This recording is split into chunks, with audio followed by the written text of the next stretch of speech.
वर्तमान समय में संस्कार तो सब धीरे धीरे समाप्त होते ही चले जा रहे हैं।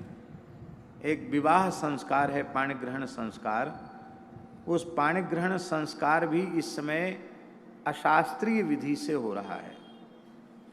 एक तो रात्रि में पाणिग्रहण संस्कार विवाह की प्रक्रिया हो रही है, जो गोधूली वेला विवाह की उत्तम लग्न कही गई है, उसमें न होकर के रात्रि में, उसमें भी लोहे के हवन कुंड में लोग हवन करते हैं और वेद मंत्रों का वाचन रात्रि में करते हैं। ऋग्वेद में स्वामी जी एक जगह लिखा है, ननक्तम नोच्छिष्टे प्रब्रूयात ब्रह्म राशि। ननक्तम अर्धरात्रि में, रात्रि के समय, और उच्छिष्ट माने भोजन करने के बाद वेद मंत्रोच्चारण न करें, क्योंकि ये साक्षात ब्रह्म राशि है। और वाल्मीकि रामायण के सुंदरकांड में लिखा है कि हनुमान जी सीता जी की खोज में जब घर घर में राक्षसों के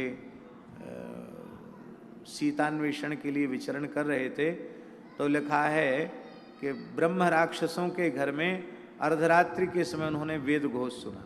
वो आधी रात कोई वेद पाठ कर रहे हैं। अब रुद्राभिषेक आदि में 4 प्रहर की पूजा में तो वो शास्त्र विहित है, लेकिन विवाह जैसे संस्कार तो उत्तम शुभ लग्न में, स्थिर लग्न में हो, वही अच्छा है। फिर लोहे के हवन कुंड में ना हो, विधिवत स्थंडिल वेदी का निर्माण अथवा शास्त्रीय विधि से यज्ञ वेदी का निर्माण हो।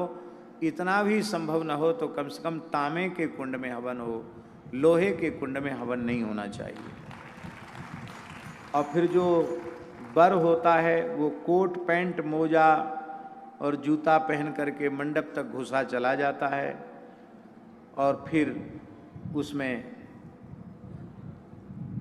वो जूता भी नहीं खोलता, जूता मंडप के नीचे जाके खोलते तो खोलते हैं।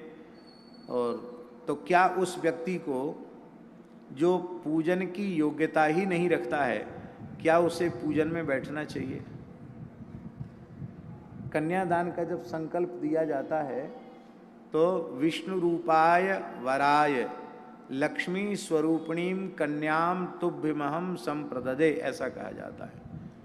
तो कहीं दुनिया में आपने विष्णु को कोट पैंट पहने हुए देखा हो तो बताओ?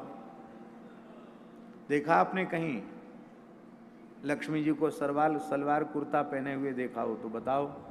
सूट बूट पहने लक्ष्मी जी को देखा हो तो बताओ?